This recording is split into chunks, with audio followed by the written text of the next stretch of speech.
Radio for the masses. Headline edition, July 8, 1947. The Army Air Forces has announced that a flying disc has been found and is now in the possession of the Army. If the game is rigged, change the game. Game changer. I occasionally think how quickly our differences worldwide would vanish if we were facing an alien threat from outside this world. This is Fade to Black with your host, Jimmy Church, on the Game Changer Radio Network. All right. Good evening. How you doing? Fade to Black. That's right. Today's Wednesday, April 9th, 2025. I am your host, Jimmy Church. Tonight, Bigfoot. Yeah, it's going to be an amazing conversation. Mireya Mayor is with us tonight, and from Expedition Bigfoot and other things too as well.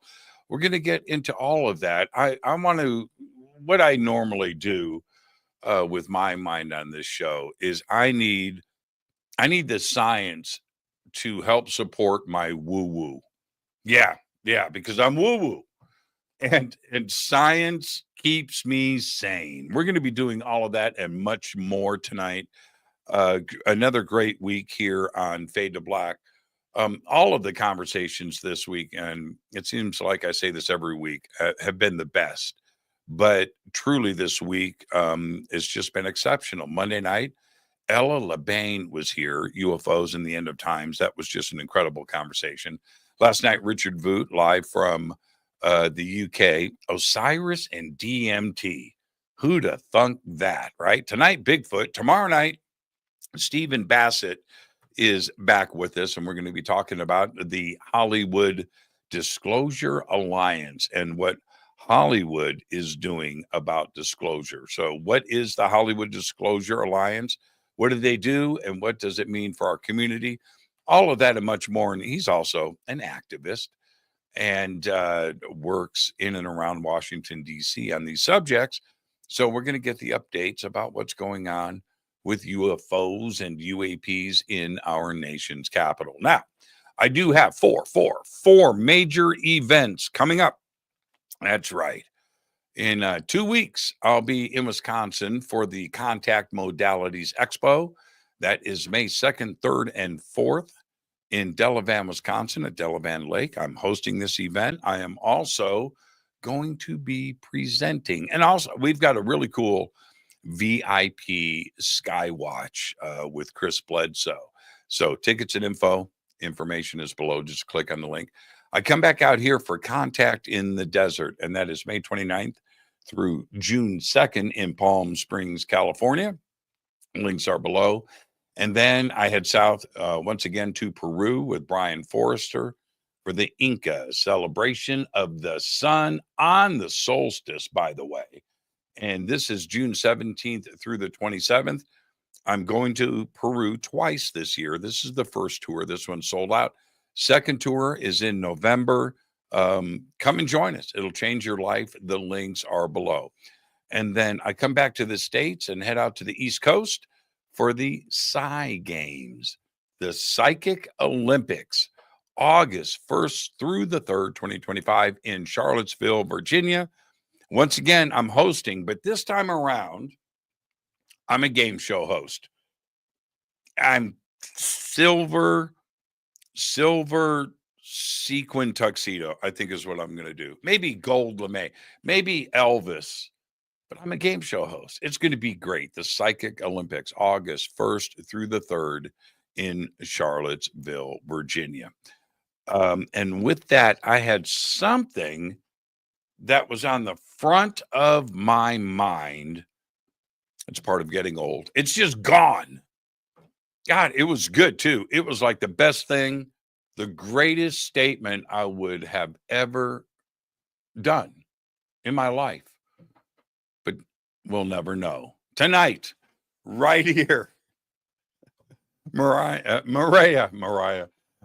Mayor is with us, and she's a primatologist. She's a doctor too as well.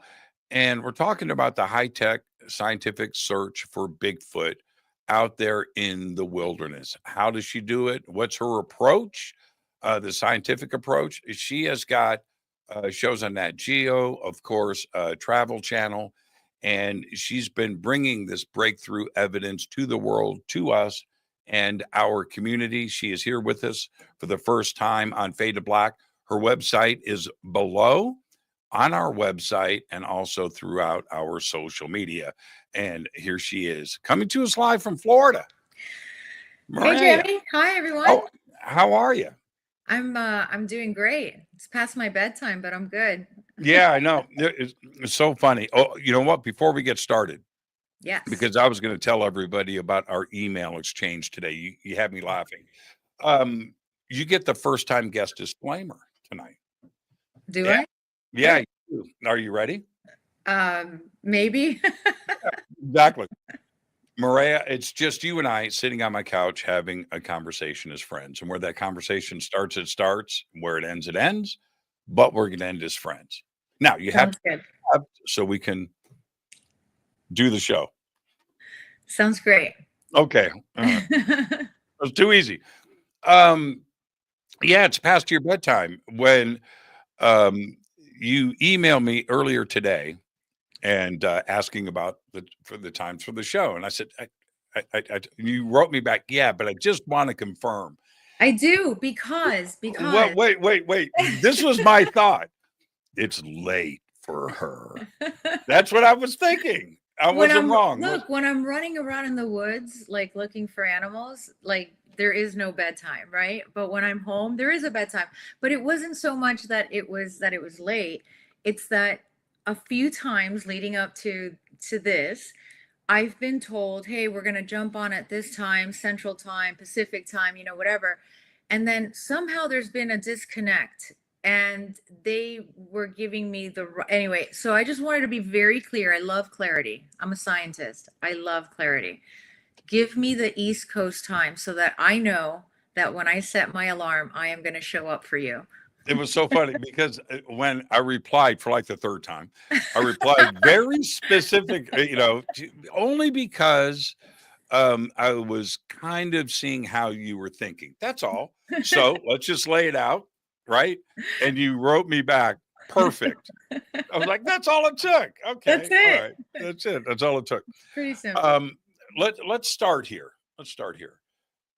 How do we go from scientific research and papers on lemurs to Bigfoot? Now, I see a connection. Yeah, I can, right? But for you, is that a leap? Initially I thought so. When I was first approached to join this team, I thought, I don't know anything about Bigfoot, hadn't really thought about it, didn't really have any interest in it. I mean, I'd seen bumper stickers. That's all I knew about Bigfoot. And the more they talked to me about the fact that they really wanted to ground this expedition in science, the more I reflected on what I'd done throughout my career, which was basically, and actually always, I'd looked for species that were rare and elusive that had never been studied and some of which had never been photographed. And all of a sudden I'm kind of making a connection here. It sounded all too familiar. And so I gave it more thought. And the truth is that I got into science because I'm very driven by my curiosity. I love a good mystery, right? The unexplained. And I thought, okay, well, this is kind of the ultimate mystery. And I've discovered a species, actually multiple. So that possibility of discovery was sort of like what did me in. And I thought, all right, I want to go out there. And I took it very seriously in that I wasn't going to go out there and do what I sort of imagined people had traditionally done from things that I've read or things that I learned along the way, which was to do tree knocks and to leave gifts and to do all these things. I was going to treat this like any one of my other expeditions. I was going to follow my methodology, the way that I've tracked gorillas when we were looking for them, and they're not habituated. So it was following those small clues, you know, like I was going to do everything the way that I'd done any other scientific investigation. And then it was a perfect fit. It's almost like I had been training for this moment my entire life and I didn't even know it. Now, we're going to spend 2 hours on this next question. What have Great. you learned? What did you find out? And Well- and before you answer that, at what point do you have to think about leaving your orthodox academia checked at the door, where you've got to go and force your mind to open up in another direction? So, first of all, I think that a good scientist always has an open mind, right? I mean, in this case, yeah, I guess you have to open a little bit more, I suppose. Most academics wouldn't touch this with, you know, 100-foot pole. Right.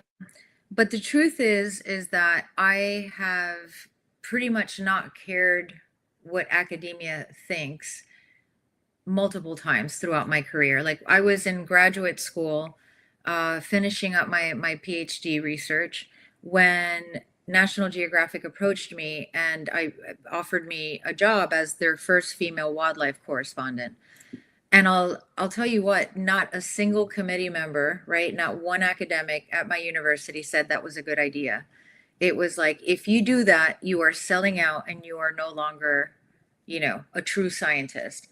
Fast forward, I did shows for National Geographic for probably almost 2 decades. And those same professors were coming back to me at some point saying, "Hey, can you do a story on my research? Because I'm losing funding." So one of the things that I learned early on is that you do what is right for you. And for me, science communication and storytelling is a critical part of being a good scientist, because it doesn't matter how much work you're doing in a lab or what you're doing, you know, you're discovering new species, you're saving animals from going extinct.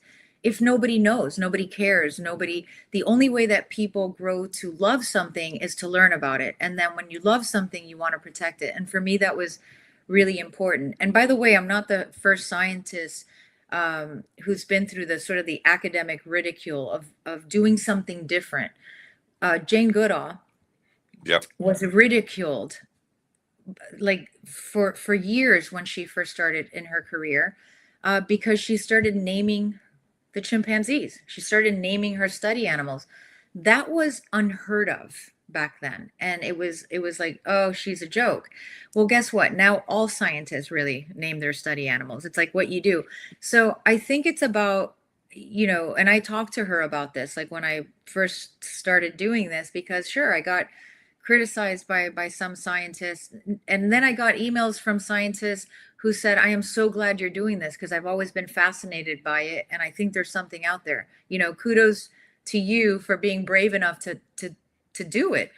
But Jane said, you know, who gives a shit what other people think? Like, you just go out there and you do you.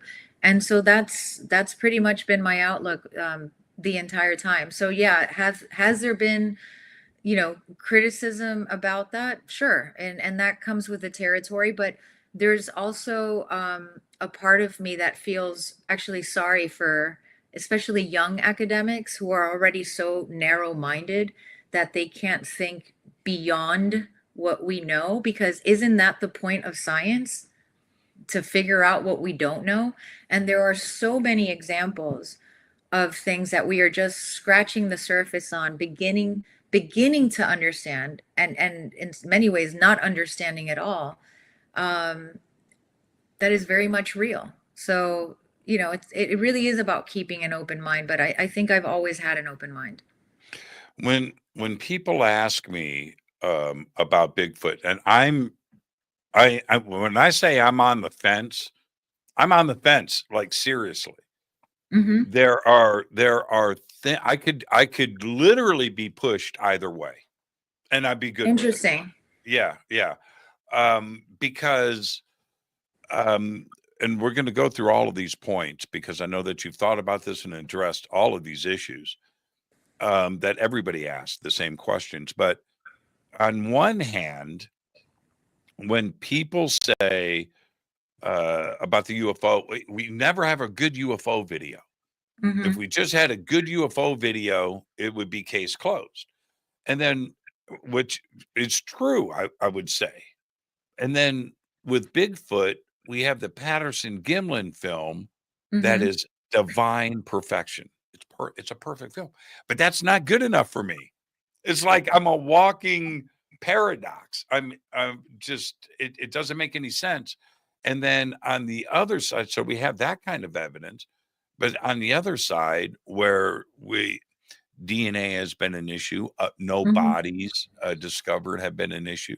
Nothing's been hit by a Greyhound bus, Right. or and so there's that side, but yet I've seen footprints that have made the hair on my neck stand up, with my own eyeballs, right? But that wasn't good enough either. It's Sure. really weird. I'm like right I in. don't think it's weird at all. I mean, people ask me all the time, do you believe? And it's like, that's not the right question. I mean, what I believe actually doesn't really matter, and belief doesn't come into play. It's, do you have the evidence to support it, to prove it? And, quite frankly, no, not by scientific definition. We do not have enough evidence to prove the existence of it.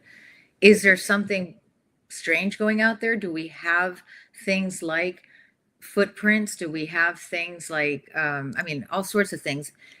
And I think that, but we don't have that irrefutable evidence, right, that it takes to convince the scientific community and to write a peer-reviewed paper and get it published and then bring it in from the legend, right, the legend books into the scientific books.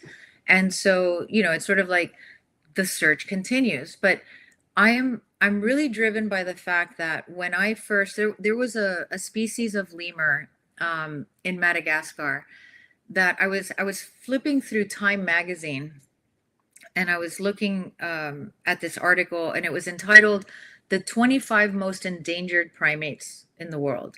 Right? I start looking through. There's all these beautiful photographs of these animals that are basically about to disappear off the face of the earth.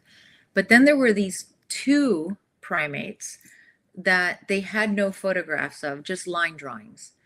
And those were the ones that captivated my attention, because I thought, why wouldn't Time magazine use a photograph? Well, there weren't any. And so I did more and more research on it, and it just seemed and I'm talking about highly acclaimed primatologists, field researchers who'd gone out there and tried to find these animals and obviously wanted to document them, had failed, could not do it. And so I decided that that's what I was going to do. That's what I wanted to do. I cannot tell you the number of people who said to me, like, no way, it's impossible. You're never going to find it. You're not going to get a picture. You're never going to be able to study it. Anyway, I went out there. I spent months and months tracking at least 10 hours a day, every single day, went through monsoons and droughts. And, there wasn't even a village with any food at one point. It was, I had a small group of people helping along the way who were like, it was like mutiny, like, oh my gosh, I'm hungry. I'm done. We're not seeing anything. And it took about 6 months, but in the end, I was able to spot first one.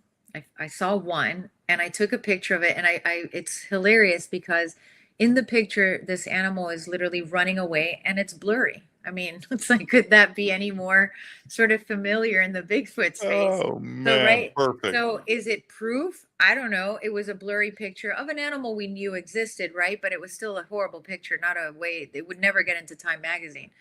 And so anyway, I kept on because now I had this glimpse. I'm like, all right, I am going to keep going, kept going. Yeah, Anyway, you got their backside. Now you just got to get now the front side. now I got to get I need a selfie with one. Yeah, and, right. And so, didn't give up. And I got to an area, which in Madagascar, it's called Camp Antubaratsi, which means bad camp. And all of a sudden, I put my backpack down. I'm thinking, oh my gosh, I'm tired. Maybe these people were right. Maybe I really am never going to be able to find and photograph this animal.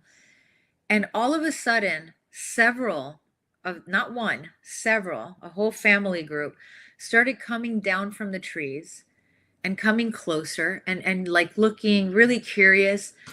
And I'm like, I'm frozen because people always say, well, if you saw that, why didn't you take a picture? Because you kind of go into shock. And this, this was not a 7 foot anything, but I was like kind of shocked that they were there. Anyway, it hit me that I needed to document this, and I pulled my camera out of my bag very quickly. I started taking a million pictures, but they weren't running away. They didn't go anywhere.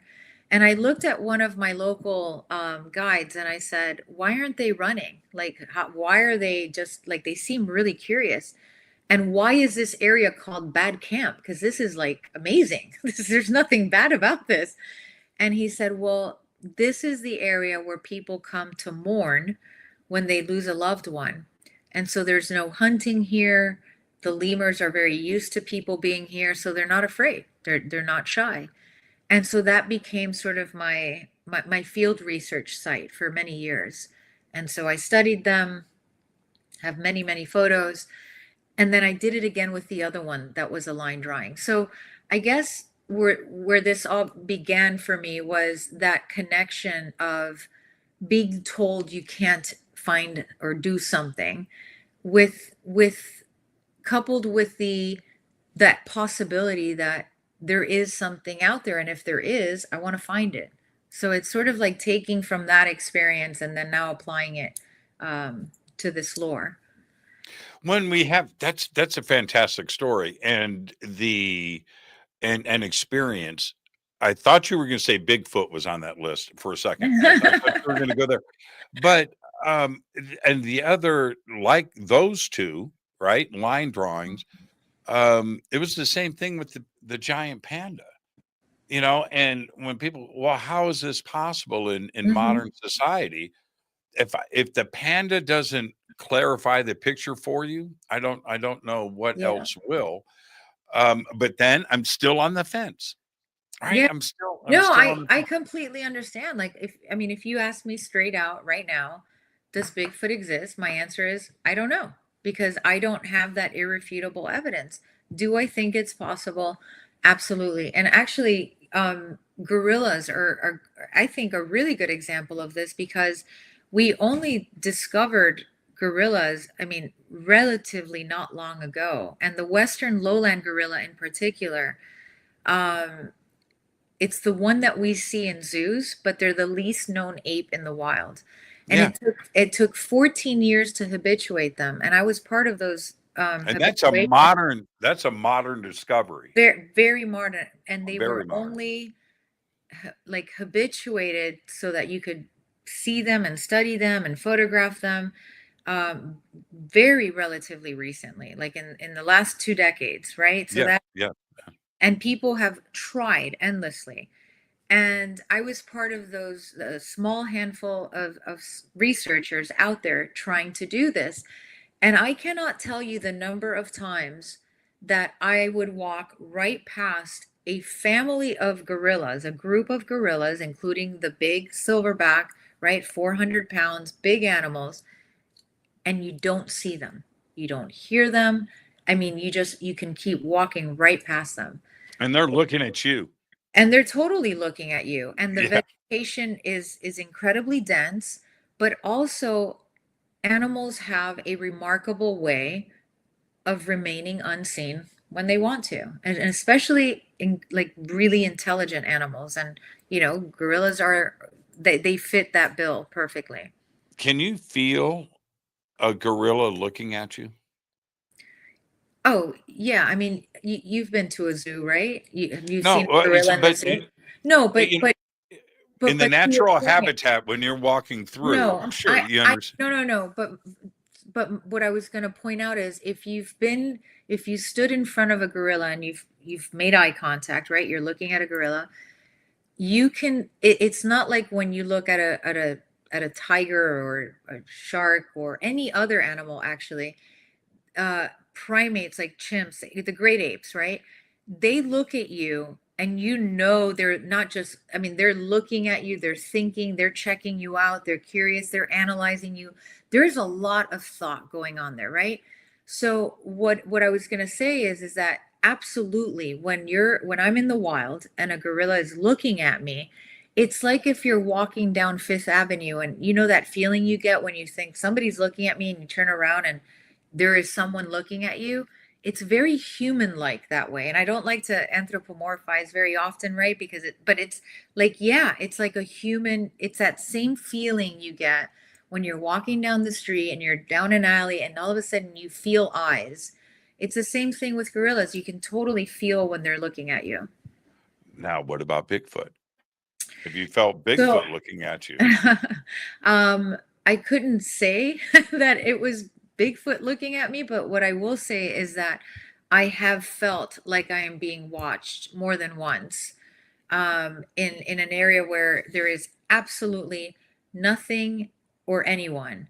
I have had that feeling. In fact, I had that feeling one time, and something ran past me that couldn't be What des- happened? Wait. couldn't be Pump the detected. brakes. No. Pump the brakes right there. What happened? Yeah, take a drink, take a deep Yeah. breath. Oh, it's Yeah, what? it's just water for the record. Okay. What happened? I was it was probably 1 2 a.m. I've got the thermals, I've got all the stuff, and of course you're walking around, you're really sort of relying on the other senses, right? Not the visual senses, but your hearing is heightened, your sense of smell is heightened, you're really taking it all in. And there were moments during that time where I felt watched, and I was looking around. Now, mind you, there's nocturnal predators, right? There's big cats, right? Like there's other things out there that could That have will been eat you. watching me, Yeah. right? That will eat you. Mhm. And so that feeling of being watched isn't really kind of out of the like crazy. Like there could have absolutely been something watching me. So you can't just make the leap like, oh, then it must be a Bigfoot, right? I would never do that. But what was strange about this particular time is that something ran past us. I was out there with my cameraman, and we both heard it. We both saw like vegetation moving. Nothing was on film. It sounded very big, very heavy. Ran right past, and then it was like gone. And then that feeling of being watched was gone as well. And that's the thing that gets me every time. And I've said this so many times. I have never had so many like WTF moments in the field as I have on these investigations, where I can't explain it, and I'm very honest about what I can't explain. I don't try to make something up. I don't lead to conclusions. There are some things that happen out there that science, whatever, it cannot explain what took place, but it took place, and there's multiple examples of that. I don't want to go sideways, but I do want to mention this. I want people to think about this. There's a TV series out. I think it's called The Residents. Oh yeah, Did you see it? I've seen 2 episodes. My Okay. kid is really into it. It's very good. It's very, very good and very funny and very smart. It's a very well written show. It is. Yeah. But the central, I know this sounds crazy. It's about, a death in the White House and the investigation and Agatha Christie style thing. Yeah. And very well done. But anyway, you know what the theme of the show is? Elusive birds with bird watchers. The one that got away, right? And walking around with a list of your what's the your check, your book, your bucket list of birds, right? Yeah. And there's always those 2 or 3 that you spend your lifetime, and they're out there, but you never see them. Yeah. And that's exactly what we're talking about here. They don't want to be seen. They're simply not going to be seen. And then we have, again, this paradox moment. We have had tens of thousands of documented sightings around the world, every continent, right? Then we have the millions of sightings that aren't documented. Okay, we have those. Now, that many people can't be suffering from some deep-rooted psychosis or You hope not. making stuff up, right? Pathologically lying, or infected with some pareidolia virus of the iris. You know what I mean? It's just like it can't be all of that, but that is not the scientific method, right? The No. scientific method, rinse and repeat, right? Correct. That's it. That's it. And prove it again, prove it again. Well, we've got millions of sightings, but that's not wash, rinse, repeat. It's really weird, isn't it? It is paradoxical. It is and it it is and it isn't. Like it's the eyewitness reports I think are incredibly important, right? They're very valuable, and that is true for other scientific investigations. It's how I have found a lot of the animals I've been searching for, is talking to the locals and sort of piecing it all together till I get to the spot, right? So they're very important, but there's also scientific studies and why they can't, they're not as reliable, that people, especially in low light situations and stressful situations where the mind does play tricks, right? And things are, but to your point, there's tens of thousands of eyewitness reports, and I guarantee that many of them are misidentifications, right? But all it would take is for one of those to be accurate, and then there's something out there. I mean, all it would take is one to be right. And what is the probability that only one of those is right? It's probably pretty low, because like you said, there's, and then unfortunately you have the hoaxers that kind of muddy everything up and really make it tough for scientists, right? Because you're not going to get real scientific funding. You're not going to be, it's very hard to treat the issue seriously. Like no one's out there really faking gorillas or other animals, right? But Bigfoot is special that way. And there are people faking prints and sightings and all sorts of things. Like I can't tell you how many times there was one video in particular I got sent, like, oh my gosh, this is absolutely real without a doubt. And I'm looking at it and I could tell that it is absolutely not real. And people were arguing with me endlessly about how I just was being, you know, a skeptic and closed-minded because it was obvious that it was real. And then like, I think like 3 days later, the person who did it said, oh, it was just me in a costume. And I'm like, yeah, but so you, the fakeries also add to the reports and also to the doubt and then to the ridicule that unfortunately so many credible witnesses have to deal with. And those are it's the credible witnesses. And what I deem pretty credible is when I see that someone has a lot more to lose than to gain by sharing their experience, you know, you immediately take it more seriously. And then I've seen where eyewitnesses they have like a visceral response while they're telling the story, like the hair on their arms, like you could see them back in the moment. Like they're not lying. I don't know what they saw, but I know that they're telling the truth about what they think they saw. And I get emails from people all over, you know, saying, I've not told my spouse of 30 years, 40 years this because I didn't, you know, I was ashamed. I didn't want to be made fun of. But this is my experience. And they're police officers, former military, you know, all walks of life, psychologists, like you name it. And they're so scared to come forward with their stories. And they're being really honest. I mean, Native Americans, like I have a lot of Native American friends that I'm really close to, and they're really like really good, honest people. And one in particular, I'll never forget how she just looked at me and said, "I've seen it." And this woman is no nonsense. I mean, she's incredible. And like the way she told me her story, I mean, I believe her, right? So I do know that every story, probably isn't true. Not that someone's lying, but just a mistake, right? Mistaken identity.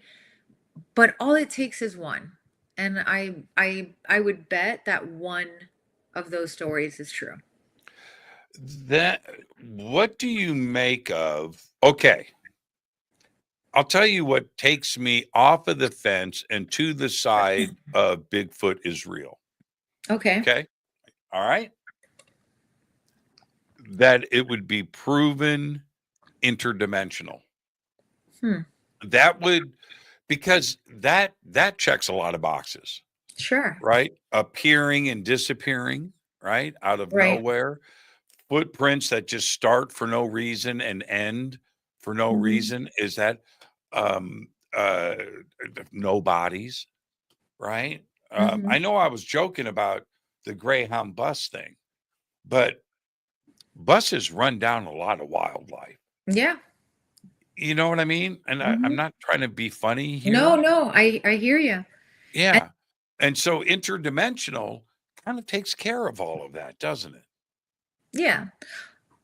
Although there's a lot of other explanations for those things that Well, but you could still, don't get up. But listen, you're a doctor, you're a yes. scientist. No, Let's but I'm talk not interdimensional Bigfoot. not dismissing it, just Right. saying you could offer up explanations for those things that still keep it in this world. So for example, I asked Jane Goodall this very question. Why do you think we haven't found any bodies? I mean, that like that bothers me too, right? Like why haven't we found any bones? And her thinking is that humans believe, we're sort of at the top of the intelligence food chain. What if there is a creature, an animal, whatever this is, that is more intelligent than a human, and they know to bury their dead, they know how to hide their tracks, I mean, like they know how to remain hidden.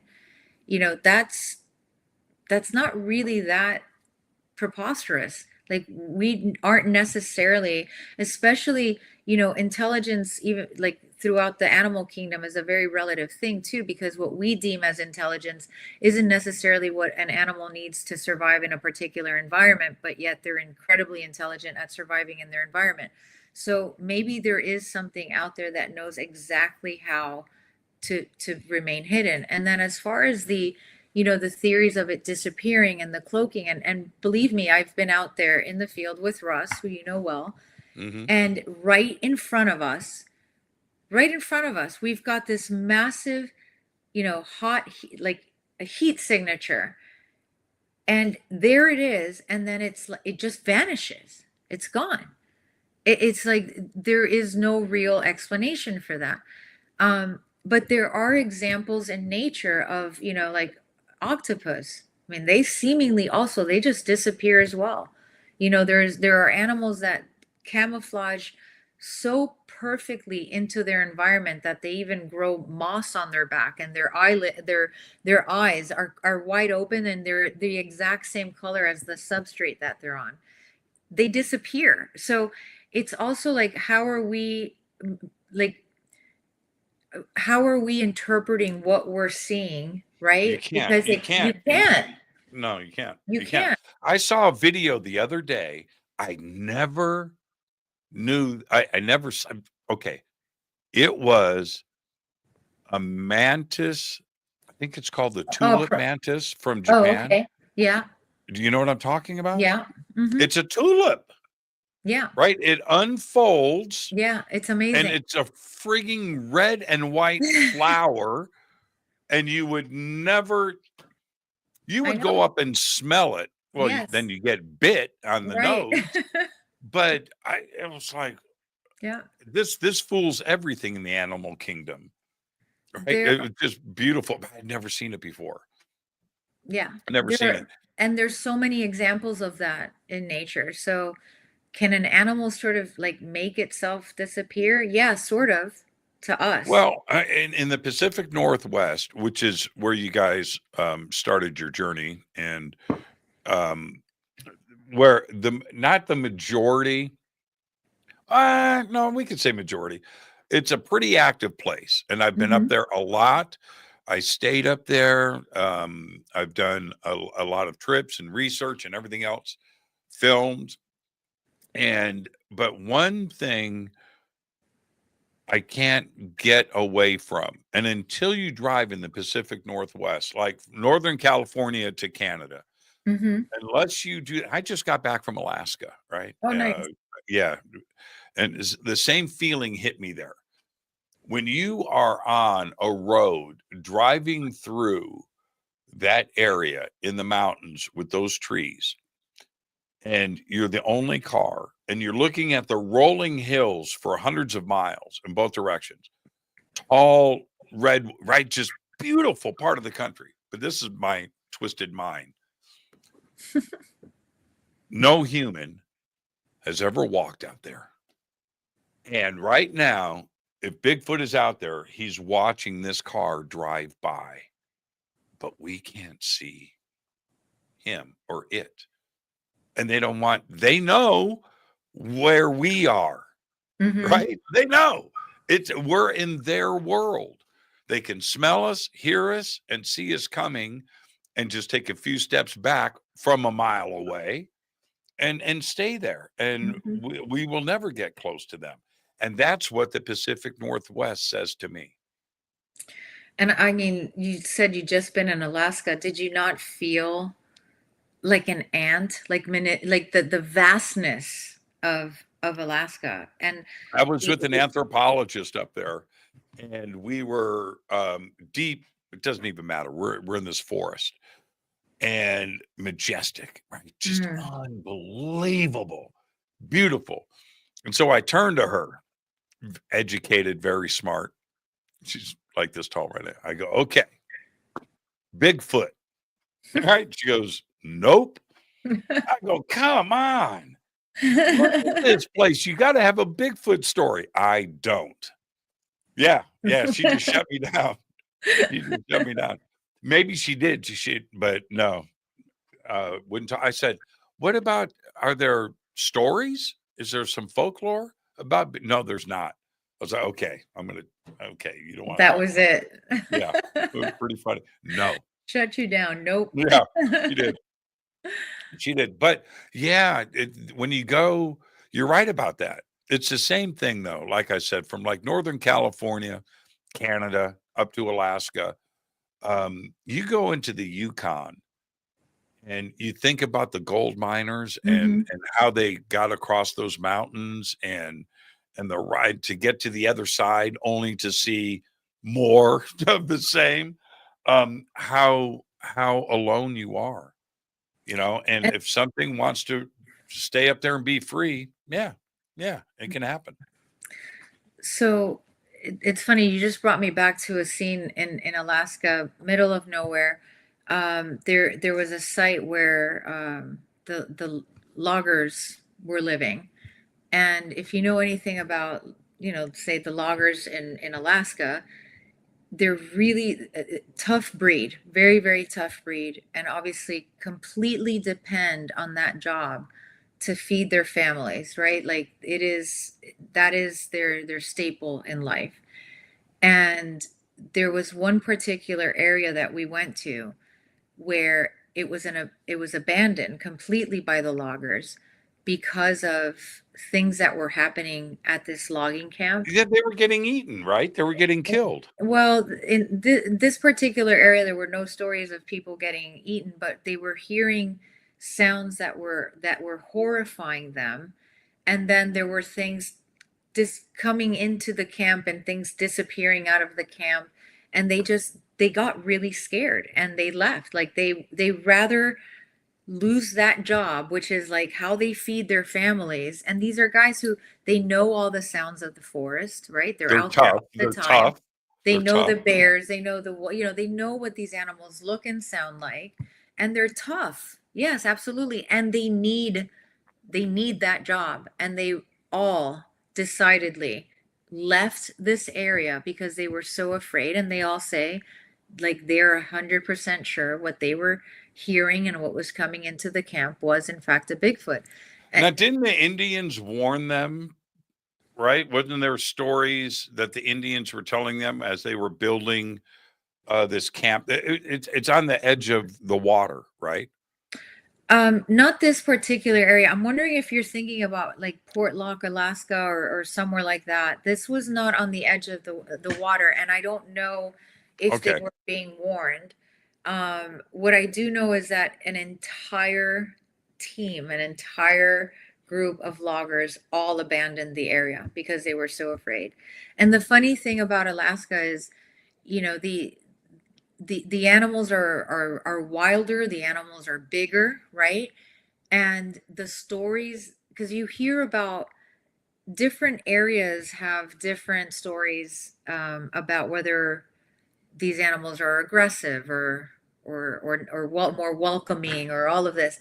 Well, the stories in Alaska, kind of like the one that you were just bringing up, they're not pretty, and they're all like they imply a lot of aggression and missing people and just all sorts of things. So it seems that there is a reputation for way more aggression in Alaska than I think just about anywhere else I've ever heard. This thought just popped in my head. I'm just going to share this with you. We're riding. I can't remember where we were. Might have been Juneau. Mm-hmm. And going up to the glacier there, which, Oh, by yeah. the way, oof, Yeah, I've done yeah, it. It's beautiful. what's the name of that waterfall next to it? Anyway, so went all the way up, right? Okay, so anyway, we're in that area, and our guide says this was, you know what, you have a few life-changing moments in your life. This was one of them for me. He goes, okay, you see that out there, that black dot with the white dot on top? I said, yeah, that's a bald eagle. I said, what? Right there? And he goes, now that you know what to look for, look around you. What do you mean? He goes, they're everywhere. What? I started looking. All I could see was bald eagles. Isn't that Right? wild? They're ever. It's like they're all looking at you too, right? They're just and I didn't know. Now that was the first. I've never seen an eagle, let alone in the wild. And now I'm surrounded by they're everywhere. Wow. They're like they're trees. And I didn't know that they were that big. They're ginormous. Mm-hmm. You know, their shoulders Yeah. are, their head, the beak, the claws. I wasn't prepared for that. So back to my story, the wild. So there was that. And right after he says that, now I'm seeing both. My head's on a swivel. And I look out the window to my right. We're on the road, and there's a little creek next to the road, like an inlet. And I look, and this bald eagle, is standing on the bank of this river thing, small river, I should say. And I'm looking at him. He's like 10 yards away. He's right there, big. And he reaches down with one claw into the water and grabs a salmon that's like 4 feet long with one claw. And he's standing on one foot. He's not even losing his ginormous fish, and he bites into it. That's the wild, you know. And then That's amazing. He walked, and he walked away with the salmon in one foot, and he walked away with it. And nobody saw it, and it was my moment. But that's the wild. And that's an eagle. And I went from never seeing one in the wild to suddenly seeing 20 in a row. And then boom, saw this on the side of the road, the side of this, I want to say creek. It was a river. Amazing to see that. And that's the wild. That's the wild. And you said something, you didn't know what to look for, whereas he knew what to look for and he saw them everywhere. And that's one of the things when you spend enough time out in the wild, your eyes are drawn to things that are in like almost like orderly, because the wild is messy, right? Like there's just leaves and branches and it's just like everything is strewn about, everything is sort of messy, there's a lot of chaos, and then suddenly your eye gets drawn to like order, to something that looks, you know, placed or intentional or manipulated. And the same thing goes with how we track, well, anyone tracking animals knows, you know, there's grasses lying a certain way and there's branches broken a certain way, and so you start to read your environment and see movement through it anyway. And it's all about training your eyes and what it is that you're looking for. And once you get that, then you start to spot things and you start to see things more. Now, okay, we're coming up to the break, and I want to set this up for our return too as well. This is a softball question, and I'm sure you get this a lot, but I'm going to ask it. If you have a piece of evidence that you want to put forward as the best evidence about Bigfoot, what would that be? I think the footprints are right now probably the most solid evidence, only because you know, footprints tell a story, and footprints are very unique by the way that animals move, right? Like humans being bipedal, we have a very unique type of foot that would facilitate our bipedalism. And there's almost like a fingerprint, a unique fingerprint of sorts. And so, as you probably know, Dr. Meldrum has beautifully laid out all of the different characteristics, right? Like a diagnostics of these prints that allow you to, say, separate it from all the animals that we know of out there. Because people confuse, you know, a bear double step and all of these different things. But if you have a print, and you know, Dr. Meldrum and so many others have prints that fit all of this different criteria, I think now you have something that is morphologically distinct enough. It belongs to something. I mean, something had to have mass and weight and a physical being, right? Leaving this impression on the ground. What was it? I mean, you still don't know what it is. So, but something left that print. And the other compelling pieces, I think, are vocalizations that don't match other known species out there, of which there are several. And then the nests, of course, that are widely reported and that we've come across. I never exclude humans out of that possibility of what made it, right? Because it could have been. But if you sort of, what is the probability, right? And because of the areas that we're in, if you do remove that factor, then what made it? Because bears don't have opposable thumbs. Deer certainly can't put it together. I mean, there's nothing that we know of out there that can construct, right? So there's forethought. Beavers can. Beavers can, but they don't. Yes. But they don't weave and do. No, and that was a bad joke. No, it was no, a bad joke. Actually, no, but it's a really good point, because actually there are things that beavers do that sometimes is confused for possible Bigfoot. So no, that was excellent for you to pick up on that. I'm talking more about like the opposable thumbs, you know, weaving and tying. And I mean, we've seen things that almost look like somebody tied a, you know, almost like a ribbon, like we tie a shoelace. And I've seen this kind of intricate construction in Africa with gorillas, because their nests, which I've been lucky enough to lay in, right, just to try it out, they are so well constructed that, honest to God, they're as or more comfortable than my own mattress. They're really springy. They're super comfortable. Really? Oh, absolutely. No, Absolutely. what? So that's the Really? thing.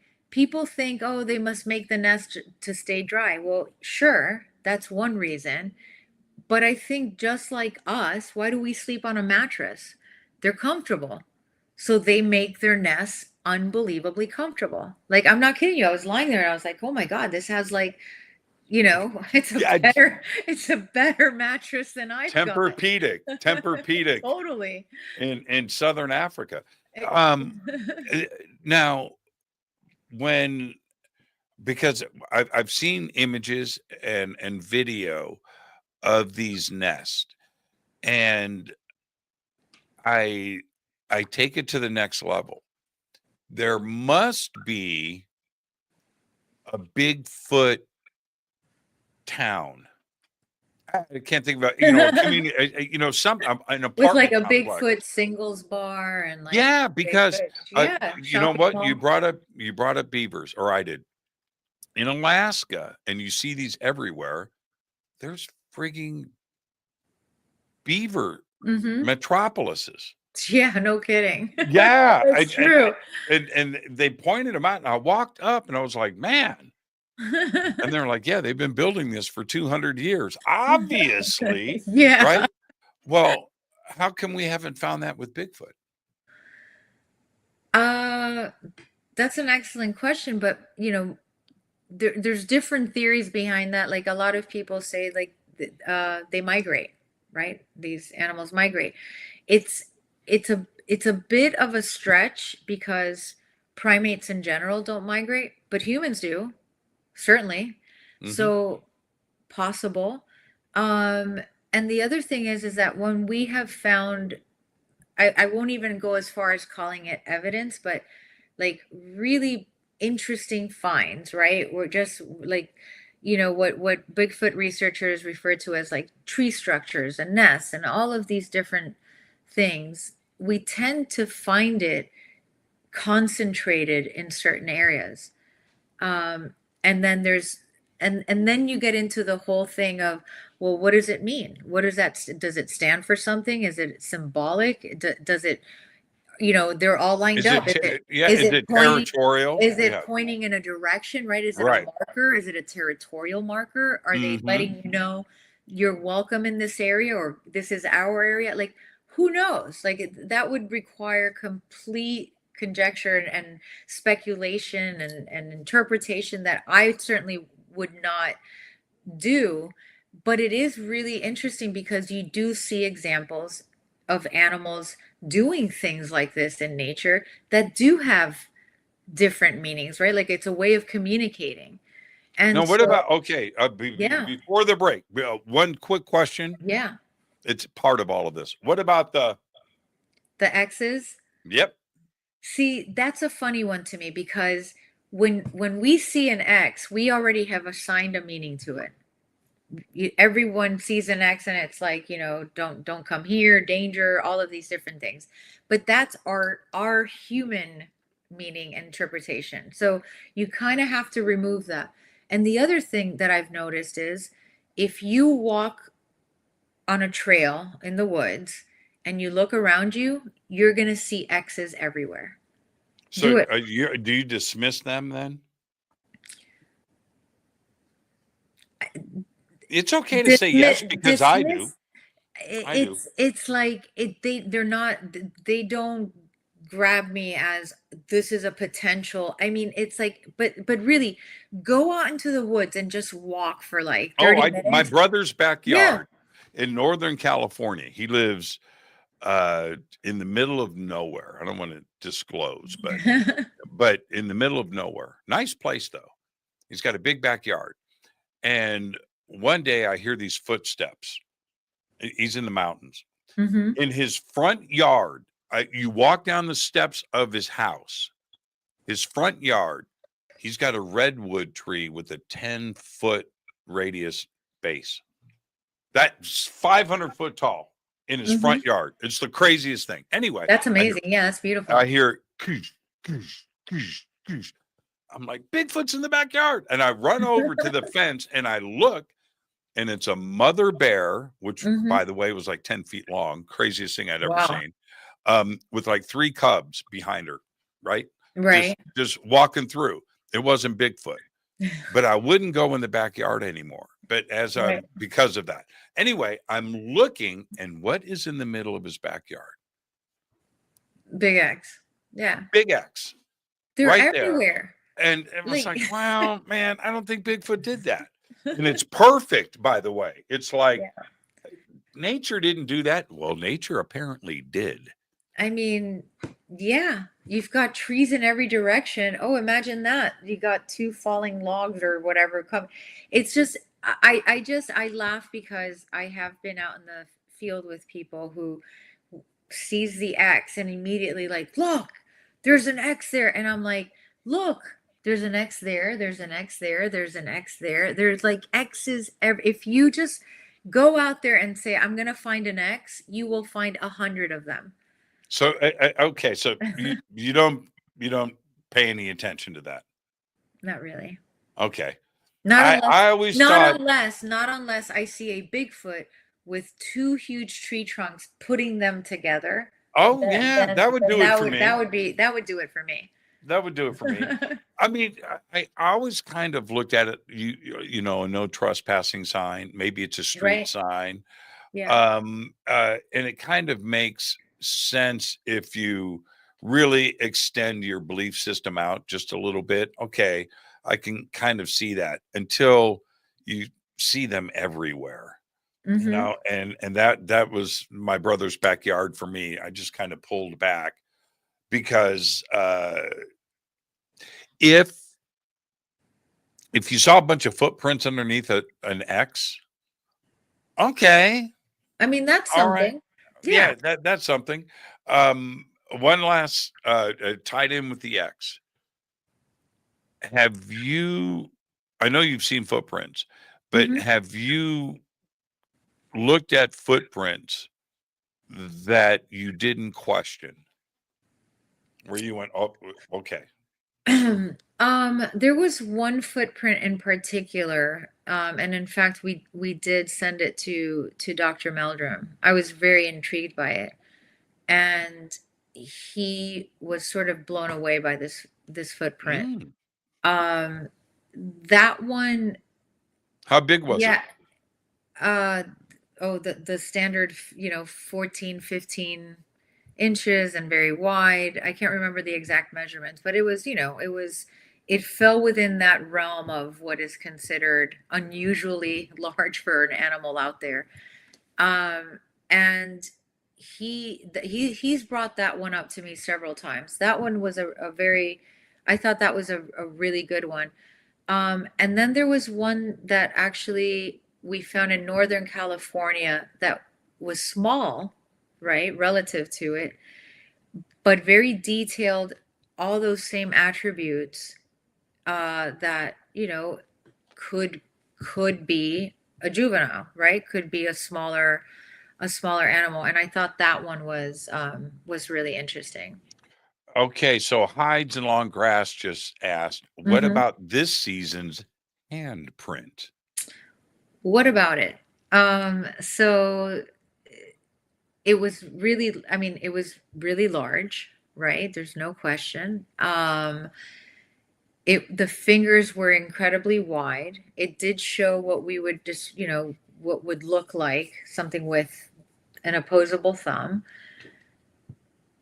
But then we have no additional information for it, right? There was no DNA taken from it. There was just nothing else. And it's kind of like what you just brought up earlier. If you have this giant X, but then you have these like really good looking sort of meets the criteria prints right under it. Now you've got a couple of different, like, let's call it lines of evidence, right? Now you can sort of start putting together a puzzle a little bit better. But in isolation, these things aren't like strong enough. So yes, there's this huge handprint, but then what we need more information than we have this really big handprint. Yeah, that's actually pretty exciting. We see too many feet. Too many Right. feet. There's apparently a butt print according to can't remember if it was Meldrum or Cliff Barrickman that told me Oh, that. I had what? no idea. What? What? A Two butt cheeks? print.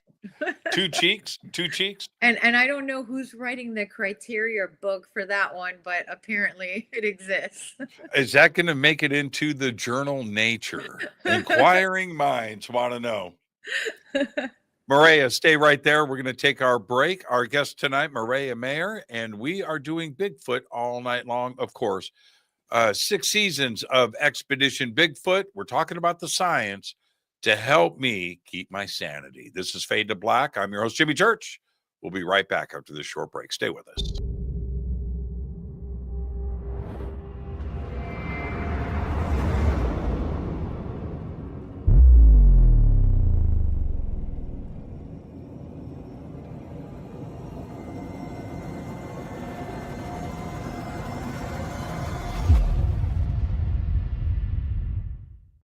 Subscribe to our YouTube channel to get your alerts and access to over 2,000 videos. Click that subscribe button right now. Go to jimmychurchradio.com and get the Fade to Black official podcast. 2,000 episodes, all of them commercial free for just $2 a month.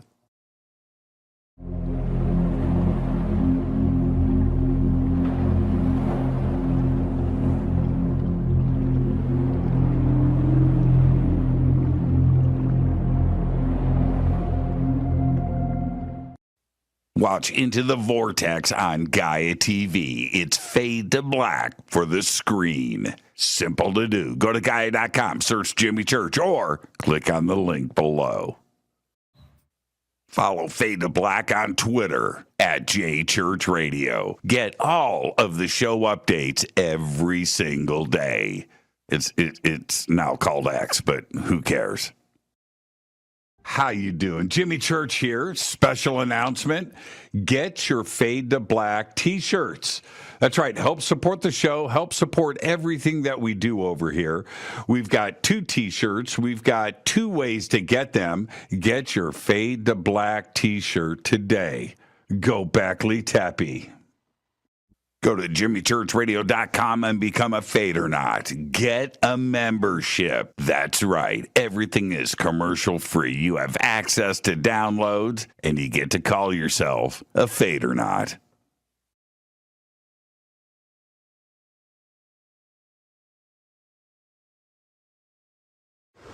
Today we're headed to Bolivia, Tiwanaku, Peru, and of course, Pumapunku. Brian, exciting. Thank you so much for everything, my friend. Always an honor. Right behind us is the sacred river of the Inca that goes past Machu Picchu. So we're going to be driving up to its source at 15,000 feet above sea level and then down to Lake Titicaca. So today we hit 15,000 feet. Yes. Crazy. And you can do it with us. All you have to do is go to hiddenincatours.com. Simple. We've got 2 tours coming up next year, one in June for the summer solstice, right? And then another one right here in November. So hiddenincatours.com. Come and hang out with Brian and I and his amazing team. Right on.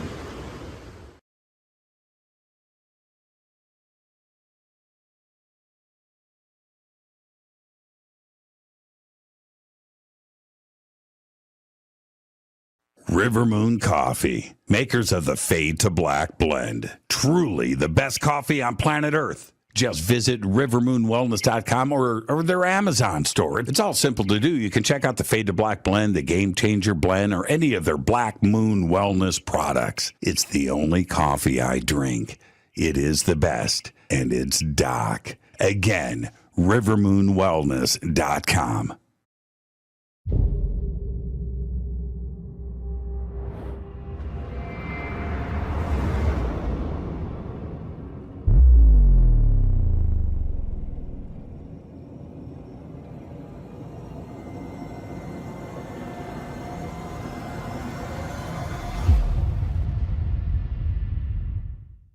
All right. Welcome back. Fade to Black. I am your host, Jimmy Church. Tonight, Mireya. I did it again. See, it stuck. Mireya Mayor is with us. Mayor. You see what you did to me? You planted that. You Mireya planted that Mayor. just to see if Jimmy would stumble tonight. And everybody was asking about that too in the chat room earlier, and I was just kind of getting a giggle out of that. Okay, there are. Let's get into some controversy in the Bigfoot community.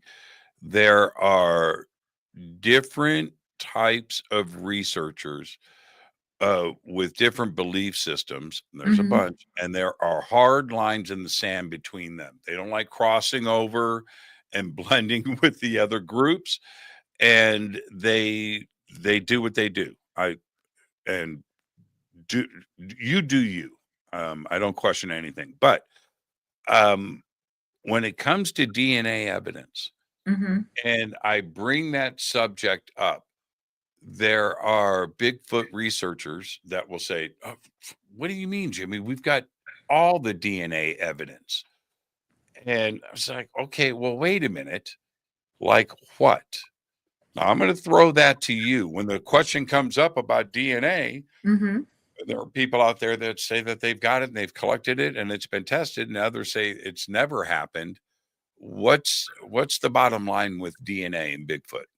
I mean, DNA is sort of the magic bullet, right? If we had DNA, this would be a very different conversation. So to my knowledge, I mean, there's been lots of samples put forward as, yes, it got tested and this is the proof, but it's not, it hasn't been really. And there's been a lot of issues with the methodology and the chain of command. There's just been a lot of controversy surrounding that certain samples of DNA without naming names, right? Because I don't know these people. I haven't sampled them myself. I don't know. What I do know is that if we had DNA, there would be scientific papers and scientific peer-reviewed journals, and we would have the evidence that we need. Now, there are a lot of cases and from our own investigations where we have collected eDNA, which is slightly, it's an amazing tool in conservation, and it's used all the time to get a sort of, it gives you a picture of everything that went through an area, of course, from where you collected from, right? So there's a lot of times where we've been able to prove the presence of an animal that no one's seen in the area based on eDNA collection, because there it is, its DNA is in that area. But eDNA is tricky because it's exposed to the elements, right? So it's almost like worn down in many ways. And the problem is that if we find, say we find a tree structure, an X, something, a footprint, something that we think, oh, this is interesting, I'll collect eDNA from that area in hopes that perhaps whatever it is that we're looking at, something placed it there, something came through there. Everything, every living thing sheds DNA with every single step. So you hope to capture it, right? And that's what eDNA does. It collects a snapshot of what comes through an area. But the problem is if I collect a soil sample and I collect it here, and whatever shed DNA dropped DNA here, look at how close that is. I've missed what we're looking for. And so it's not bulletproof. I mean, you do the best you can. I take multiple samples, right, to increase the odds of finding something. For us, everything has come back either known animal or inconclusive at times, which is interesting, but it still is not proof of something. The most intriguing DNA find that we have had was in Kentucky, and said sort of weird tree structure underneath it, and it came back as chimpanzee DNA. And that was sort of crazy because the geneticist that was working on this, right? Like, I mean, talk about where was this? In Kentucky. Oh, Kentucky. Well, no, in that makes Kentucky. sense. That makes sense. That makes sense. She I mean she like completely raised eyebrows, right? Like she was in shock because and I did a lot of research, like, was there an escaped chimp? Did someone have a chimp, right? And it got away? Were there any stories of like an escaped chimp from a zoo? I mean, anyway, there was nothing like that. That to me was the sort of the most puzzling thing we've ever found out in the field, was like chimp DNA in Kentucky. There are no chimps in Kentucky. But the interesting thing is that when I went back to Kentucky to do further research in that area and collect more samples and see if we could figure out what was going on, I did speak to a gentleman who told the story of when he was a little boy. His father was a hunter, and they knew the woods, in and out, and they were constantly out there. And his father came back one day after a hunt, and he had a what looked to him like a tailless ape, not 7 foot tall, like a young tailless ape, chimpanzee like, but not a chimpanzee. And that's as much as he told this story. So it was a sort of interesting, no, there were no reports of escaped chimps or anything else. So it was just weird. Why would there be chimp DNA in the woods in the middle of nowhere in Kentucky? Don't know. Would DNA, well, okay, we're getting purely theoretical here, but would you expect Bigfoot DNA to come back as an unknown primate or an unknown hominid or I mean, Homo sapien?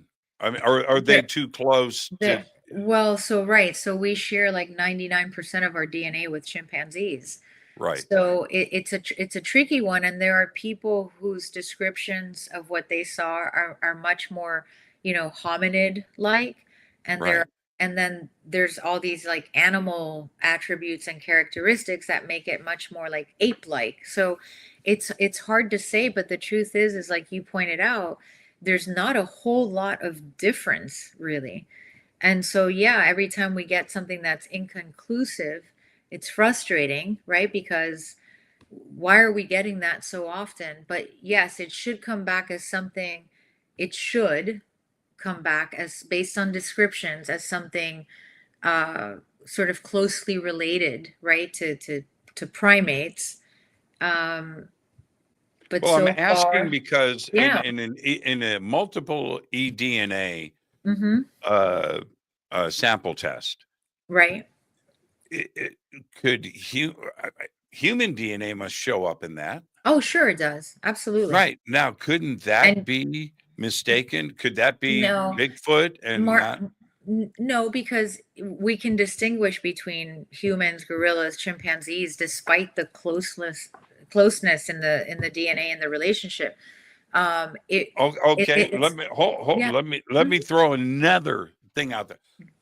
Suppose you do the eDNA test, right? Right. Multiple samples, right? The little one that you spread out, and you get Cro-Magnon DNA or Neanderthal DNA, something that doesn't register as primate, but it's not human, but it's closer to us than it would be primate.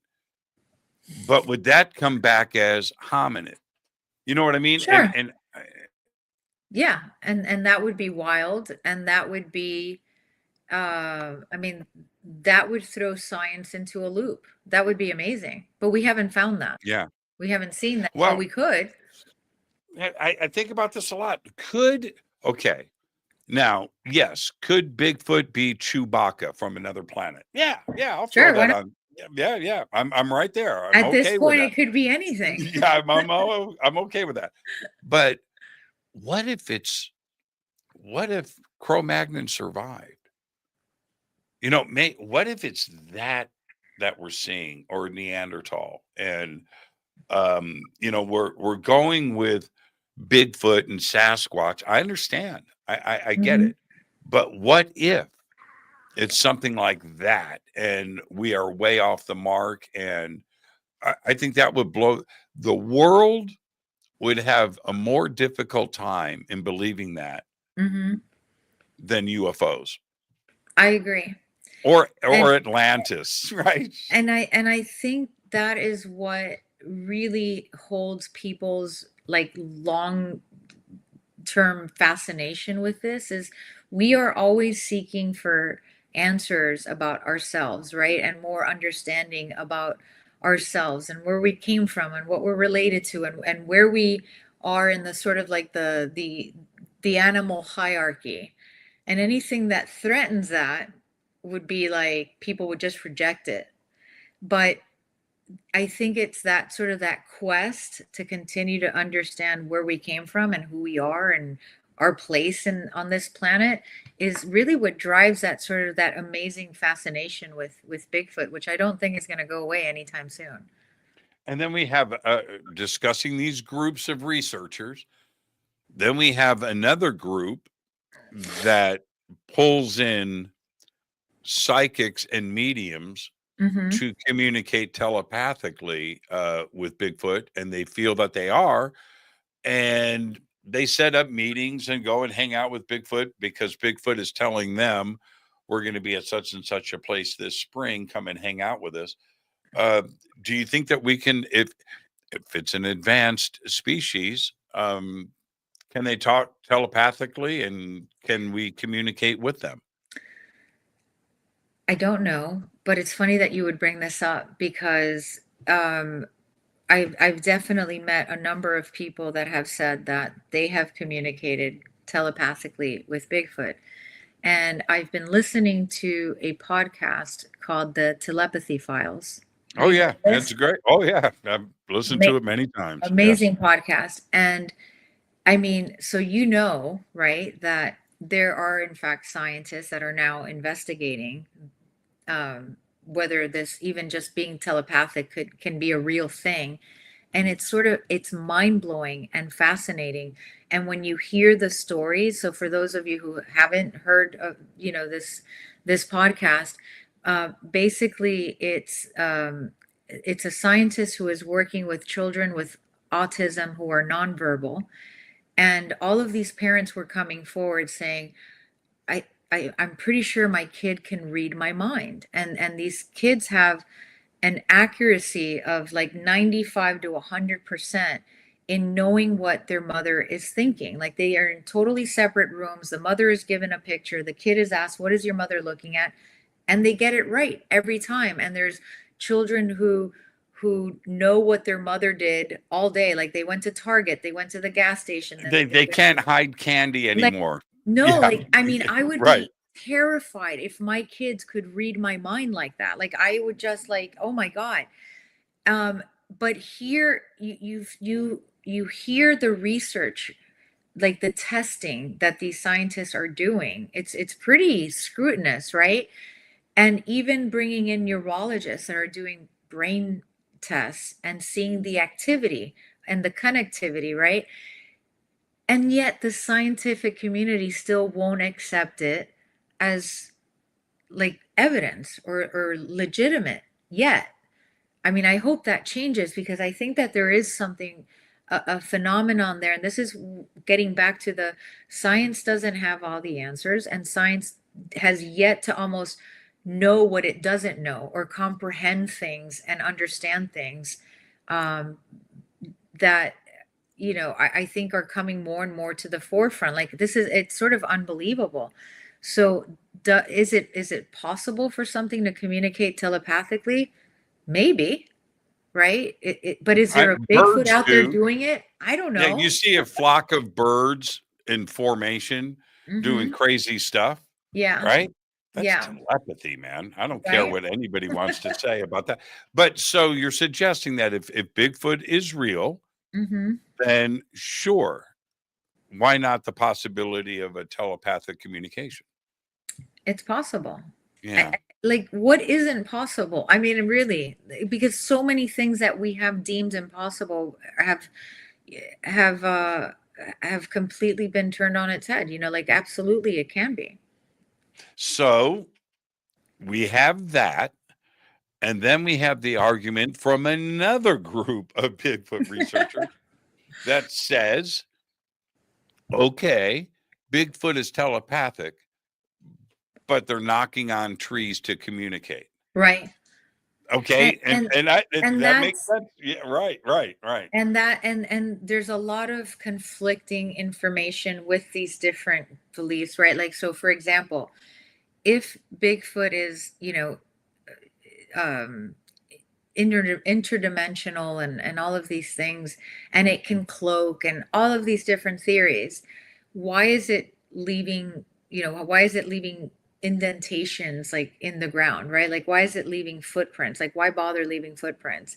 And also, you need physical mass, right, to leave, because these are pretty deep impressions on the ground. It's all very, it doesn't make sense. It does not make sense. I'm not going to pull up the pictures, but let me tell you, speaking of deep impressions and not making sense, and I'm going to keep this story, it's long, I'm going to keep it very brief. I'm up in the Pacific Northwest, a Jimmy Church conference, right? And I've got like 300 or 400 people there. And there were a lot of kids that came with families, right? And they just want to impress Uncle Jimmy. All right, well, fine. But I had some time to myself. Right. And I'm sitting there not talking to anybody for once. This kid comes up to me, who I, got to know him and his family really well. But anyway, so he comes up, he goes, "So Jimmy, we found a Bigfoot print. You want to see it?" I go, "No." "Where is it?" And he points out into this field, and there's 3 other kids. Now, they're like 8, 9, 10, 8 years old, right? Boys, little boys, right? Out venturing in the wood, right? And I look, and they're standing right there, a couple hundred yards away, looking at me. I got to go, right? And I was like, okay, I'll go. And I walk across this field, and I walk up, and I look at what they're standing above, and it's a frigging Bigfoot print, man. It's like that big. And I freak. And I'm looking at it, and it's in the grass. It's like this deep, and it's fresh. You can see that. I can see the toes. I can see holy crap, it's a Bigfoot print. You guys weren't lying, right? And I take my finger and I dip it in, and it goes in like that far, right? Wow. But this is the thing. I'm 200 pounds. I'm 6 foot tall. I'm not making a dent, right? Yeah. I'm standing right there. I'm not denting this dirt a millimeter. But yet there's a print in front of me that's that deep, I don't know, 18 inches long. And I get on the phone. I had a documentary film crew that was there. I call them. I go, "Get over here." I back the kids up. We find 4. Now, wow. yeah. 4 in kind of an arch. And they were like 6 feet apart, by the way. Left, right. But that was it. Nothing before, Wow. nothing after. That was the other crazy. Anyway, that's what tripped me out was how big was this? Right. What puts a dent in dirt that I'm not denting, and I'm 200 pounds?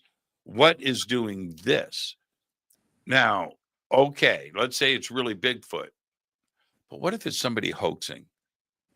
How is that type of hoax possible? How are you denting into the ground like that? If I can't do it, if I put on 18-inch fake feet, what's Bigfoot plural? Is it big feet? I put on Bigfoots. Yeah, 2 Bigfoots, and I'm running around in this field. I'm not leaving any footprints behind, right? So how was it hoaxed? And I kind of backed off on that. I don't know if it's real, but I wasn't denting it. That's what really freaked me out. And when I bring up something like that, and you're the primatologist here. What size of something are we talking about that can dent, 18-inch foot with a 2-inch depth into hard packed dry dirt? Yeah, that's I, happened to us. I mean, Russ, and he's also a big guy, and we have been in he's big. areas where we have found, what, like, similar to what you're describing, and then he's there and he's stepping near it, and he can't possibly get it to be as deep as what we're looking at. So, I mean, you're talking something of significant weight to be able to do something like that. We made a plaster cast Mm-hmm. of it, and the video that we shot and looking at it and the measurements, I laid a dollar bill in the middle of the footprint, for photograph Sure. so everybody For scale, good job. Yes. yeah, and all of that was pretty mind-blowing, but not And not well, until and I also, held that when I held that cast in my hand, Mhm. because now it's reverse. You're looking Sure. at it. Yeah. Yeah, it's Yeah. pretty trippy. It's also cool that you found a trackway of 4 and that you could see that there's 6 feet between, because that's another thing. I mean, you have to be pretty. Nobody naturally walks, again, unless it was hoaxed, right? But nobody naturally walks with a 6-foot stride. I tried. Okay, so this is something I didn't realize. I thought, okay, I got a 6-foot stride. Sure. No, I don't. No. Right. So I stand next to it. We shoot a video, and I tried to step toward. I got halfway.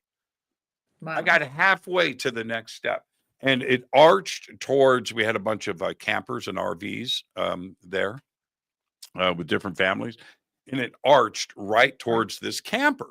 Really?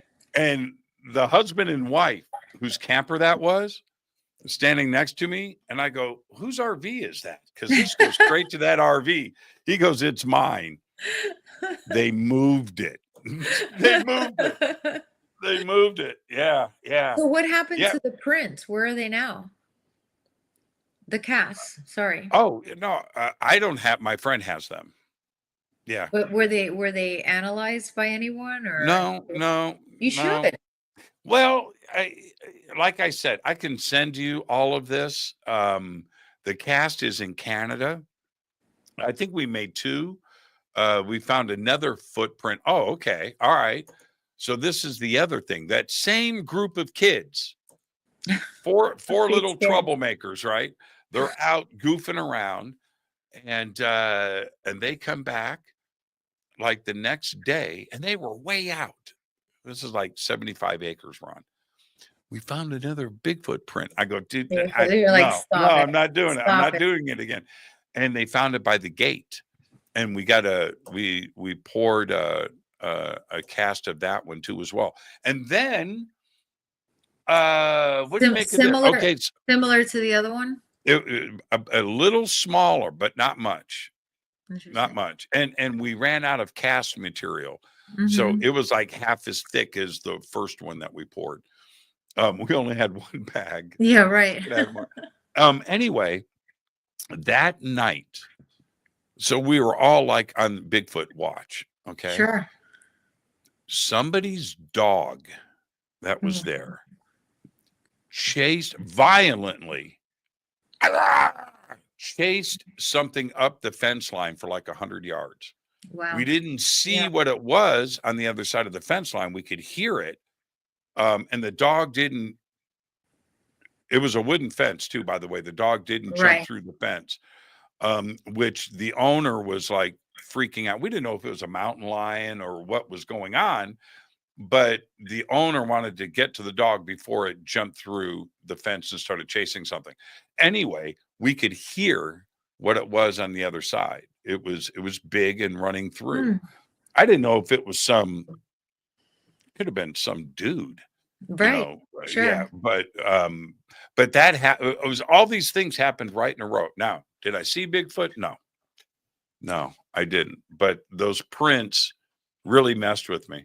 And like I said, when I held the cast, that's when it kind of sunk in a little bit. But I'm still on the fence, though. Mm-hmm. I'm still on the fence. A lot of people sort of report the opposite behavior from the dog, where they go really timid, quiet, and just scared. Like they don't want to go anywhere near whatever it is that they're perceiving. And we one of my favorite times out on the expedition was in Northern California, and myself and this woman who had horses, we went out on horse, sort of, Gimlin and Patterson style, which I thought was a great way to Oh, get out the door. wait. I'm Yeah. going to interrupt. Somebody's in the chat room that was there that night. Oh, cool. And he just said the dog lived there. That's right. I forgot. John, you were there. I'm just going to that's right. Okay. He was there. He saw the Bigfoot prints. Very And cool. he was there when the dog chased up the yeah. See, I'd love for I you have to people get that'll someone to get eyes on those prints. Like people really will take a back look up at my those casts. Good. people Yeah. will back up my bullshit. That's the main thing here. But John was there, and I'm going to back up. The gate was found first, and it was a juvenile print. See, Look at that. it's my old age. I have a good excuse, but half of my bullshit is right. The gate was found first, and I remember it being smaller. Genocide. There you go. That's right. You just got all the facts were there. You just got the order wrong. Yeah, it was I think, they're in Canada. Yes. Jason Quitt has the prints that up in Toronto, so I can get the cast. That would be amazing. Yes. Yeah, apparently John's got all the info here. John, why aren't you running this thing? Yeah. Well, he's my moderator, so at least I have that excuse. So he is kind of running this thing. Yeah, the dog lived there. Okay, the dog lived there. It was a crazy. We were all, and John will tell you, we were all like on this Bigfoot watch. It was very, very. I was there for UFOs. Right now. Okay, so Did that's you see any? Oh yeah. There's so many reports about UFOs and Bigfoots being spotted on the same night, the same that was places, and that whole connection there. Well, now you're reading my mind, because that's the next Telepathy. group. Yeah, because you're right. That's the next group where most squatchers will they don't want to mix with the UFO community. They don't. And then there's the group of squatchers that definitely feels that there is a connection. And but the UFO community embraces Bigfoot. Yes. We're okay with that and making that connection. What do you think? Well, that's a tricky one for me, because I'm a scientist. I'm looking for physical, tangible evidence, and so the UFO connection doesn't help me get to my goal, which is to just, like, once and for all get that physical evidence that we need. But I have repeatedly, there's a couple of interesting ones. I've repeatedly heard about the connection between the UFO and the Bigfoot sightings. I had one person who, well, more than one person, but one person who I know well, who says that they watched as basically there was a UFO, and then they saw a Bigfoot like step through a portal, and then there it was, right? I don't know. I mean, again, I don't want to dismiss anyone's story if they're being honest. Maybe that is what they saw, or they think they saw. I have no idea if that's certainly not like where my research takes me. But the one cool thing that I've heard is how so many of these Bigfoot sightings occur in places that have had a lot of, let's say, trauma, right? A lot of bad things happen. And I have personally experienced in an area where we had a lot of, let's call it high activity of suspected, perhaps Bigfoot activity. I went to sleep one night in my tent, and I was dreaming that I could hear little girls laughing. I mean, just little girls giggling, but not like, I have 5 daughters, so not in that sweet little girl way. More like you're watching a really scary movie, eerie, haunting little girl giggles, right? It was pretty terrifying. And I woke up where I felt like I was awake, and I could still hear it coming from the woods. It was like the eeriest, strangest. Anyway, I thought I just had a bad dream. Funny enough, that following morning, my cameraman comes back, right? And he said, "How'd you sleep?" And I said, "Yeah, I slept all right." I said, "I just had this really weird dream." And I just kind of tossed it aside. Like, or I just said, I kept hearing little girls giggling, and it was eerie, and it was just kind of spooky, whatever. Didn't think much else of it until just a couple nights later, we're exploring these woods, and I see a fence, and I kind of go through this fence, and I am on the other side now, and I see a gravestone. And I look at it and I read No, it. no, no, no, no, no, no, really. Jimmy, I'll never Oof. forget the first one I read. It was a little girl named Lily, and she was Oh, 9 months old. It was oh, horrifying. And then I see the next one, and the next one, and the next one, and it was an entire graveyard of only little girls. And now I'm like, okay, that's an amazing coincidence. that's not a Like that, coincidence. like No, no, this, like this no. is weird. And it was actually, I got a little bit, I'm not gonna lie, I mean, I was actually emotional in the moment when I'm looking at all these, like, it was horrifying, like all these great, like, oh my God, it was just all little girls, and really young, from like 9 months old, 2 years old, What 4 years old, happened? 9 years old. So exactly. So everyone's like, like, what in the world? And so after that expedition was over, I mean, and I started asking locals about, like the history of the place, all of that. And they gave me some little bits and pieces. But then it was really when I got out of the field that I wanted to, like, what in the world? Where were we? It turned out to be Native American land that soldiers had moved in on and set up a camp. And there were Wait a minute. I remember this story. and the Native Americans the men had left their area, and the soldiers came in and apparently raped the women, as the story goes.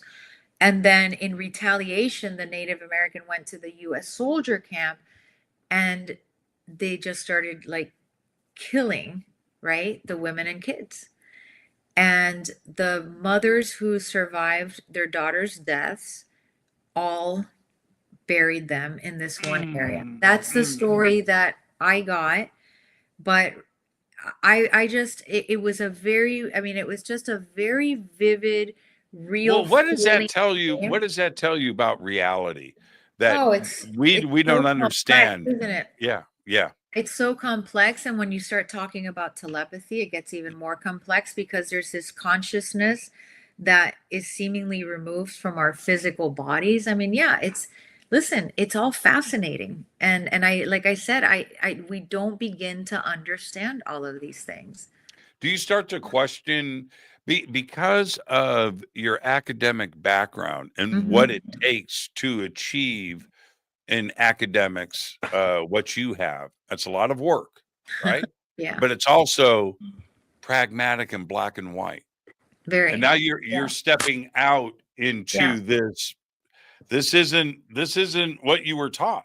This isn't the world of academia that you're dreaming about girls that were massacred steps away from their graveyard.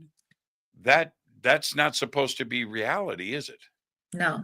And it's very much in my nature to have explanations for things. Like, I require an explanation. Like, I required, a specific time from you that I was supposed, like, I need that explanation and I need it to Mhm. be solid and for it to make sense.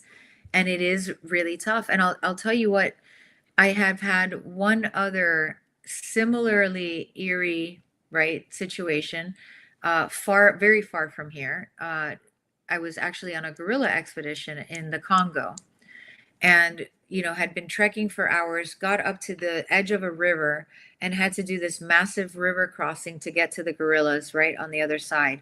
But the sun was starting to set. It was going to become a very dangerous crossing.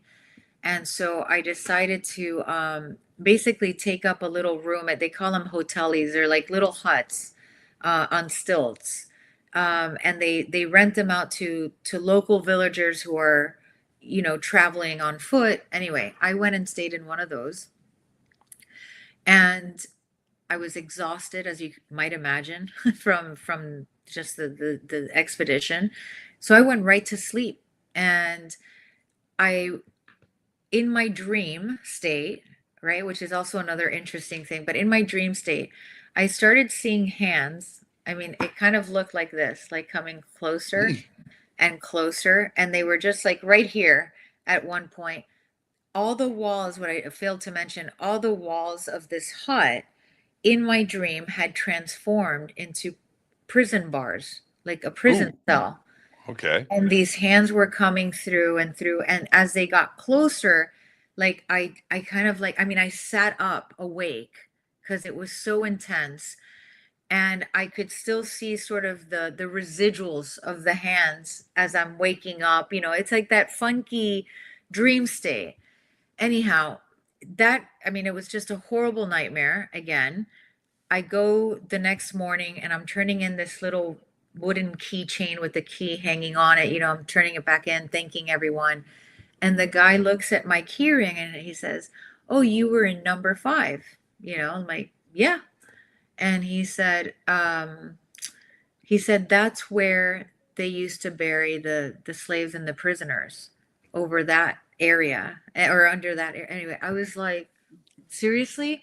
I had no I had no idea of the history of You could have where told I me that was. before I checked in. Yeah. Yeah. Right? Like, hey, why didn't you give me number 2, or whatever? Like, what? So just There's nothing like the jet lag foreign country dream. yeah. There's Or nothing like that. well, there is malarial dreams. Have you Oh ever yeah, had one of well, same those? thing, same thing. But yeah, I always Yeah. foreign country, foreign sounds, foreign smells, Hmm. lack of sleep, you're exhausted, you're going through all of that, and then you have that first deep sleep, and it's guaranteed crazy dreams every Yeah. time. I look forward to it. Now, okay, one last group I want to address. Okay. One last group.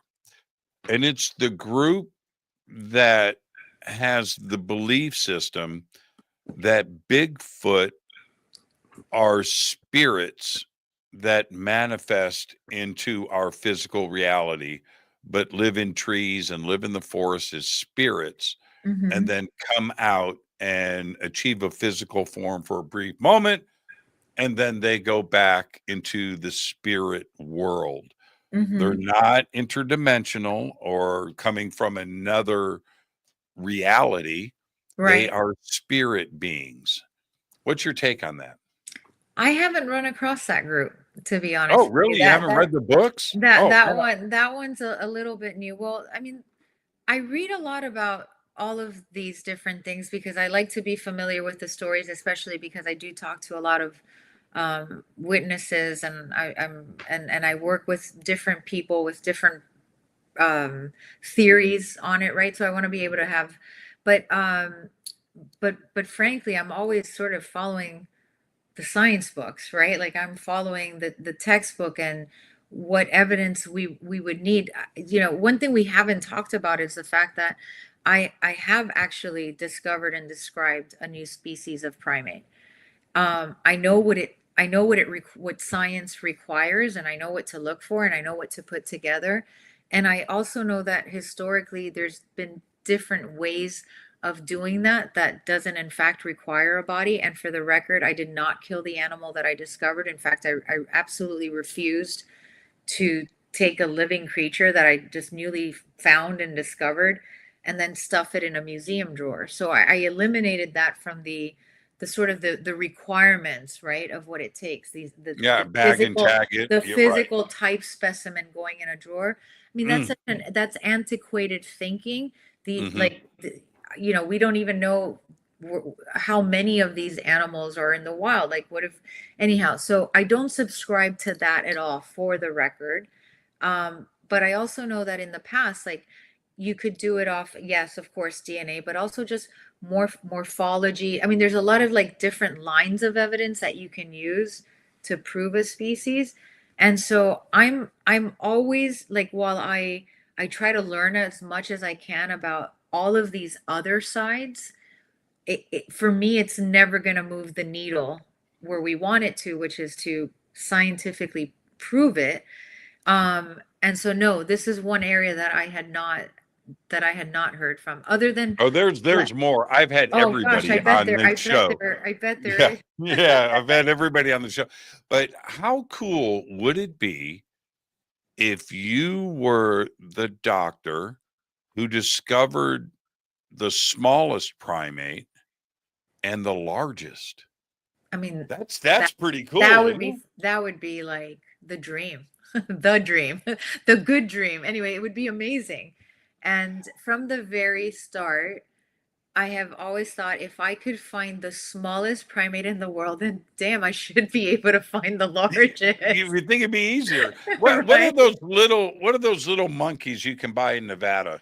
They're like this big. Oh my gosh, I don't know. Like little pocket monkeys. That's awful. Yeah, they're little. I don't support this at all. I don't either. But dang, I've almost driven to Vegas to buy one. Don't do it. No, No, but you don't could do it. probably take them with you on a plane. Just zip it in your Maybe. pocket and Maybe.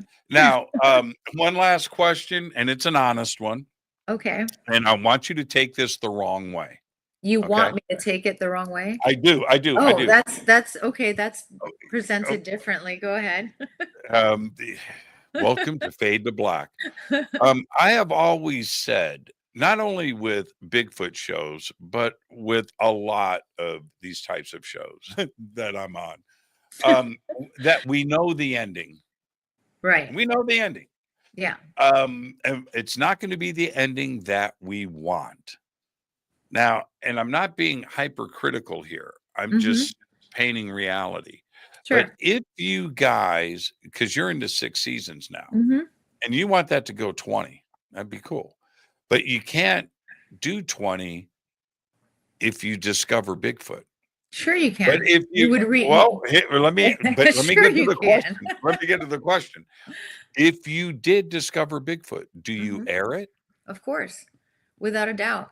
I think what would need to happen, in all seriousness, is there would have to be a lot of sort of precautions put into place. Like, for example, we never disclose exactly where we are. That's first and foremost, right? But there would have to be a lot of different things put into place, because let's face it, if we were to air, right, the discovery of a Bigfoot in a particular area, everyone and their grandmother is going to drive to that area to see a Bigfoot. I'm planet Earth, right? by the way. Yeah. Like, you know, everybody. And I don't blame them, because it would be like, what a sight, how unbelievable. So we do this with a lot of different animals around the world that are highly sought after, because mostly because of their value, right? Like rhinos and elephants and all sorts of animals that are deemed just hugely valuable. You don't ever share pictures, for example, with geolocations. You can't disclose where these animals are. Like, there's a lot. You can't dox Bigfoot. No, you can't. Right. So that would need a whole new level of armed guards and security that I don't think we've ever witnessed. And I know that, like, there's a great responsibility that comes with such a massive discovery. But it would be incredible. And yes, it would be aired. And for me, that would be like the true beginning of a new expedition, which is to learn and, to learn more and to study, and kind of the same thing that I've done with all the other animals. Like that's the beginning. And that's the other thing about these expeditions. Most people get upset when we leave an area, right? Oh, but you were so close. Why would you leave? Well, all expeditions have to come to an end. I mean, it's just like, that's just the reality. Funding is a real thing, whether it's for TV or it's just for pure academia, it's a thing. But also, while it's the end of your time in the field, it's really the beginning of when you can really start to analyze and run tests and really kind of almost begin to understand what it is that you were seeing and looking at in the field. So it's like just as important, just not as televisually exciting, right? Nobody wants to see that. But that would be, could you imagine? That would be bigger than the Super Bowl. Oh my God. I mean, it's huge. Yeah. Yeah.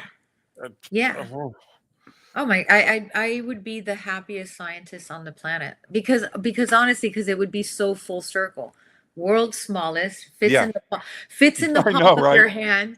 It weighs less than 2 ounces to like, a big 2.5 tons. Yeah. Yeah. incredible. Yeah. Yeah. Absolutely incredible. Now you guys are in the middle of season 6.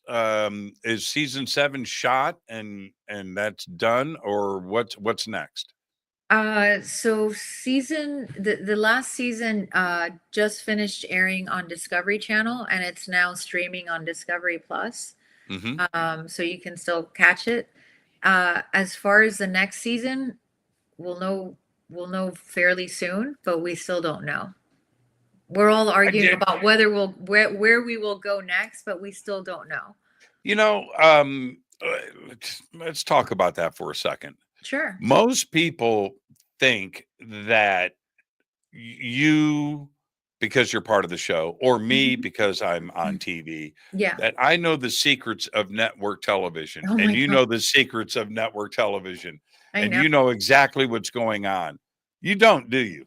No, I'm not joking when I say that the Expedition Bigfoot team finds out when the show is airing at the very same time that everyone else does. Like, we're It's not crazy, told isn't anything. it? We don't know. Nothing. And I know you will sympathize with this.